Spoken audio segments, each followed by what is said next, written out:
Society does not prepare people well to be business owners.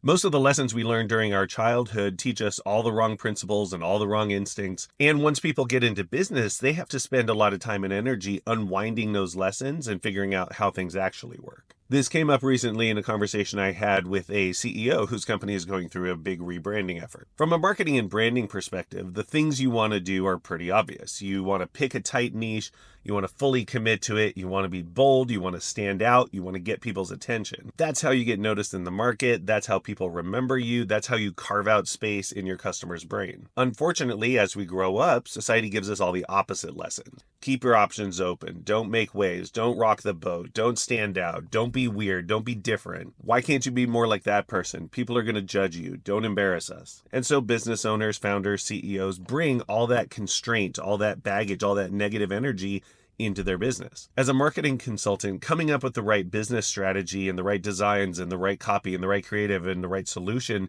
is only a fraction of the job. A surprising amount of what I do is then trying to get the CEOs over their mental baggage and the barriers they have in their brains to be able to accept that solution and run forward with it. Most people don't understand how much their own psychological barriers inform what they think is their logical decision making. And business owners are people, so their decision making is affected in exactly the same way. If you take a company's competitors and line them up and they all look exactly the same, you can convince the CEO that you should do something different. But then when you actually show them something different and it's time for them to approve it, they get flashbacks to the time their parents criticized the weird shirt that they wanted to wear, or the time their friends made fun of them for listening to weird music, or the time their date made fun of them for what they ordered in a restaurant. And they immediately want to fall back to a safer, more normal position, even though we know that's not how marketing works. Looking and acting and sounding like your competitors is usually the opposite of what you want to do. But society doesn't teach us that, so business owners have to deprogram themselves over time and gradually learn how this stuff works and get comfortable with it. It's not easy to run a company, and it's even harder if you're not willing to look inside yourself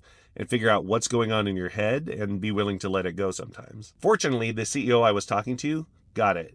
He knew that he had his own barriers that were making him feel a certain way about what he was seeing, but he also understood that logically that was what we needed to do. And so he approved this new direction, even though for him personally, he felt tension about it. That's a really admirable quality, and it's one shared by some of the best CEOs that I've worked with. For them, making a right decision is more important than making one that's personally comfortable to them. So that's just something to think about if you're running a business. Are you willing to acknowledge the times when you might be thinking wrong about something due to your own past experiences, and be willing to make the right decision even if it's uncomfortable to you personally?